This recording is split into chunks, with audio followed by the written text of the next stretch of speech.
ദൈവത്തിന്റെ സ്വന്തം നാട്.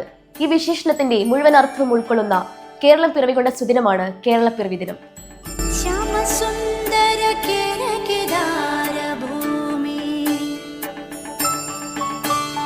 കേരളം കേവലം ഒരു ഭൂപ്രദേശമല്ല, പച്ചപ്പും കായലും മലനിരകളും ചേർന്ന് ഈ മണ്ണിന് പ്രകൃതി നൽകിയ വരദാനമാണ്. എന്നാൽ ഈ പ്രകൃതി സൗന്ദര്യത്തിനപ്പുറം ലോകത്തിന് മുന്നിൽ കേരളത്തെ വേറിട്ട് നിർത്തുന്നത് അതിന്റെ ഐക്യമാണ്. 1956 നവംബർ 1 തിരുവിതാംകൂർ, മലബാർ, കൊച്ചി എന്നീ പേരുകളിൽ ചിത്രക്കിടക്കുന്ന മലയാളികളെ മാതൃഭാഷയുടെ ചരടിൽ കോർത്ത് ഐക്യ കേരളം പിറവിയെടുത്തു.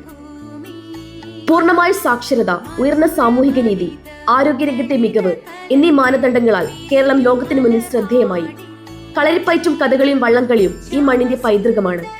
ഈ കേരളപ്പിറവി ദിനം വെറും ആഘോഷമല്ല, ഈ മണ്ണും ജലവും സംസ്കാരവും സംരക്ഷിക്കാനുള്ള ഓരോ മലയാളിയുടെയും പ്രതിജ്ഞ പുതുക്കാനുള്ള വേളയാണിത്. ഭാഷയെയും പാരമ്പര്യത്തെയും ഹൃദയത്തോട് ചേർത്ത് നിർത്തി കേരളത്തെ കൂടുതൽ മനോഹരവും ഉന്നതവുമാക്കാൻ നമുക്ക് ഒന്നിച്ച് പരിശ്രമിക്കാം.